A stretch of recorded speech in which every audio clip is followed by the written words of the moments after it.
I'm really excited to talk about this non-traditional topic today. It was one that has been approached brought to me several times to talk about. And I think it's because pet owners may not feel that they are in a safe place to discuss this topic. In fact, just yesterday, I had an in-home visit, a holistic integrative in-home visit with a lovely pet parent who has a dog and a cat. And we were talking about the dog, her health. And one of the things I was wanting to get clarity on just to see where potential roadblocks or speed bumps can be in this dog's health about her vaccine history. And you could see that she thought she felt safe and she allowed herself to be safe and say, it's been a few years. And I was like, okay. And I said, maybe that's actually working in her favor, especially because she is older. This dog is 13 and likely has proper immunity. I don't know that. And she said, thank you so much for saying that because I feel like every time I take her in to be seen, I feel like I'm being bullied into doing vaccines. And I don't want anyone to ever feel that way, ever, even if it is appropriate for your dog, or even being educated, or even talking about titers. You shouldn't feel bullied either way. If this is the first episode that you are listening to this on Spotify or Apple, or the first episode you're watching on YouTube, great to connect. I'm Dr. Bamonte, a veterinarian of over a decade, and I really have embodied the last few years on taking a more holistic and integrative approach in my patients, and at least giving them the options on ways to help support their pet's health to clients and pet parents, maybe in a non-traditional way. Other options, letting them know that there is hope. And so today's topic, very non-traditional, talking about in a non-traditional angle is vaccines. And so this was brought up to me several times on, hey, can you do an episode about this? Like what vaccines are needed and what aren't? And so I want to talk about when they can help, when they can harm, and how to support your pet through it if you are someone that you're not at the point where like I don't feel comfortable not vaccinating or I don't feel comfortable doing titer testing. I also want to support them. I also don't want to over vaccinate them. And so I want to dive into this topic because before you clutch your pearls on this, and maybe you're very open to vaccinating your dog every year, and that's totally fine. This is not an anti-vaccine episode. That is not what this is. What this is to help you bring clarity, bring another perspective on think before you poke kind of situation. Because most things in medicine are not always black and white. And so I want to be able to provide information so that you can have a tool in your toolbox. And when we use them matters, right? Just like in your home. If you're trying to hang something, you're going to reach for the hammer and a nail. You're not maybe going to reach for other types of like a socket, right? So you need to know when to use things because it matters. And so vaccines do exist for a reason, and that is protection. They help train the immune system. They help prime it. They help expose it so it can recognize and fight off pathogens, diseases, viruses before it even has a chance to do damage, before it even has a chance to make your pet sick. Now, for healthy, you're going to hear this word a lot, healthy dogs and cats, especially puppies and kittens, they can be life-saving sometimes. Now, have I seen dogs get diseases that possibly could have been prevented from vaccines and they were not vaccinated? Yes, that's being very factual, especially my first year out in vet school. I practiced in South Georgia and I saw a lot of parvo.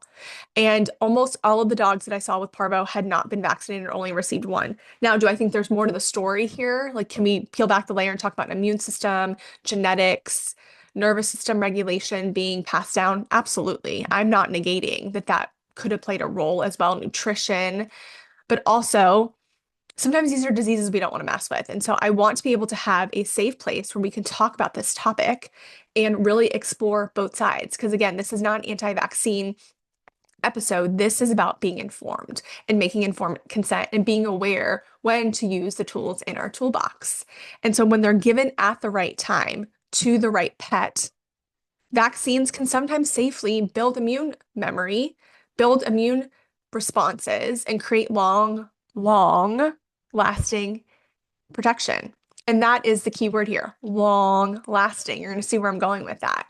And so the thing though with vaccines is not every patient, not every pet is a candidate at that time, or they're not a candidate in general. And so I think that that's what I hope that you walk away with from this episode, whether you are a pet parent or someone in the industry, that it is okay if that pet is not a candidate either for the rest of their life or in that moment. And so I want to talk about the other side because I see this commonly when I'm in practice is dog is there for coughing or the skin is a wreck or the ears or, he's been vomiting and diarrhea off and on for a few weeks. Oh, can we also do his rabies or his Bordetella? And here's the thing is that vaccines are meant for healthy pets. A pet coming in with those other issues is not healthy, in my opinion. There's something else going on. And so if your pet is currently sick, dealing with allergies, some form of inflammation, immunosuppression on immunosuppressive drugs, their immune system is already under stress. Their immune system is already not ideal, not as close to perfect as possible. And so vaccinating them can actually distract or overwhelm the immune system. It's kind of like, do you remember growing up, we did, and I always forget how to do this. You pat your head and rub your belly. Oh my gosh, I'm doing it right now. I have to be very intentional. Or is it the other way around? No, it's this way, right? And so that's kind of like when their immune system is being distracted by diseases and then vaccines, it has to pick what it's going to choose to do in some instances. And yes, sometimes we can be really intentional and think about these things and do them at the same time, but it takes so much intentionality. It takes coordination. And that's what what their immune system is needing.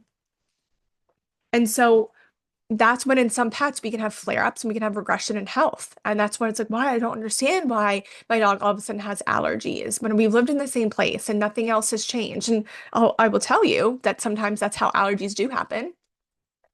I know from personal experience, but that is sometimes when these things happen, we're like, I don't understand. It's like, okay, we need to take a step back and we need to take like a panoramic view. And that's exactly what I embody in a nutrition consult is I will, if we've had one, you probably have heard us talk about this. And if you haven't, I want to invite you to schedule your one-on-one nutrition consultation. We talk about these things. If your dog's had chronic poop issues or skin or ear or any other condition, we talk about where they are right now. And then I take a step back. I'm like, tell me about when you got them. What has their health been like up until now? Have they been vaccinated every year? Do they get monthly prevention? Have they been on a lot of antibiotics, steroids, other medications? And this is just for me to get a picture of where they're at. This is a safe place. There is no judging. There is no shaming. There is no finger pointing. There is no, you should have done better on this or you shouldn't have done this. This is me trying to get the whole picture and seeing what dots can we help connect so that way there's no more guessing game. And so examples of maybe pets that we need to pause and say, you're not a candidate right now. And it doesn't mean forever. It means right now is the dog with chronic skin and ear infections. Their immune system is already dysregulated. Their immune system is kind of a little bit of a dumpster fire. The senior pet with arthritis, liver disease, cancer, their immune system function is off. Their detox pathways are not working properly. They're not strong enough to handle another situation. They're not strong enough to handle another immune response. Again, the tapping of the head and the rubbing of the belly. Pets recovering from surgery or some sort of infection or chronic illness, not at this time. We should really consider holding off. And so we don't just do vaccines because it's due on the calendar. That's where we should not be doing it. It's due or it's coming due. We vaccinate when the individual pet is ready and is a candidate, the individual pet. Yes, the calendar can sometimes guide us, but I think we need to toss the calendar situation out and look at the pet and see where they are right now as a whole. Are we potentially going to make things worse because they are recovering from a condition? They're having breakthrough seizures. Their skin and their ears are not maintained. They haven't had normal poop in a while. They're a picky eater. There's a lot of factors to this. Are they on immunosuppressants? So this is where testing can come in. Titer testing. A titer measures your pet's antibodies. So basically proof that their immune system is familiar with this and remembers how to fight off this disease. And so if their antibody levels are strong or at an optimal level, there's no need to revaccinate right now. It tells you that your pet is okay in that moment. Now you wouldn't imagine you can't see my wall, but there's a wall here. I don't have anything hung up on it. And I mean, it's been painted like this, I think, originally from when the house was built. The house is over a decade old, but it looks great. So unless I wanted to change the color, there's no point in repainting a wall, even though it looks good. It looks brand new. It's kind of the same logic with titer testing with your pets. If the levels are good, why redo it? Now, not to say that you don't need to retest because that can change, absolutely. But in that moment, we're protected. And so now rabies is kind of the exception to the rule because there is legality behind it and not necessarily medical. It is medical and legality. But for everything else, distemper parvo, lepto, and leukopenia, they are fantastic science-based ways to see their maybe adjust their vaccine schedules. And yes, you can titer for rabies. You absolutely can. I'm not saying that you can't titer for rabies. I'm saying that depending on your state, they may or may not recognize that titer as proof of vaccine if your pet were to bite somebody. And then you have to also factor in when was the titer done in relation to the bite. I'm not saying this is not to fearmonger you into vaccinating your pet for rabies. It is, I believe in pet parents having as much of the information as possible to make a sound and comfortable decision that they feel aligned with. That's what that's about. Is I like pet owners knowing if we've tested your dog for rabies and their titer's appropriate, that doesn't mean that if your dog bites someone, you're not going to have any issues. I just like everyone knowing that here are the potential outcomes. So I believe in running titers, especially for pets with sensitivities, especially for pets that are on chemo, especially for pets that are having IBD flare-ups or have IBD and are on immunosuppressants, especially for dogs that have liver disease, especially for dogs that have kidney disease, especially for dogs that are picky eaters and just aren't thriving. Chronic inflammation, a history of vaccine reactions. We haven't even talked about that. Those are dogs that would benefit from vaccine titers. It's one of the simplest ways to practice medicine that is calculated and not just routine. It is intentional and not just about a date on a calendar. And so if you do decide to vaccinate, whether it is something you feel comfortable doing, whether you don't feel aligned or ready yet to titer test, or maybe you do titer test and things are low and you're considering revaccinating, and you want to know, okay, how can I support my pet when they do need a vaccine and still make it a gentle process and still think about their immune system? You prep the body, you can post-vaccinate support, and you can watch a note for reaction. So how can you set them up going in? And so make sure they're as healthy as possible. They are hydrated. They're eating well. They're currently not on steroids. They're currently not on antibiotics. If possible, space out the vaccines, maybe one at a time, waiting 2 to 3 weeks at least between the vaccines. They're like, okay, well, how do I make sure they're healthy and eating well? Well, A, making sure that they are not being inconsistent with their appetite and feeding them as well as possible. Now, I alluded to nutrition consults, and what I want you to know about is in a nutrition consult, what I don't do is I don't food shame. I don't tell you, well, if you really cared about your dog, you would not feed blank or you would feed blank. I don't subscribe to that. What I do subscribe to is that fed is best. And wherever you are at with your pet, their health, your lifestyle, your beliefs, how can we make it as good as possible? Is that adding fresh food toppers? Is that half of their portion being less processed? Is it completely rehauling their nutrition?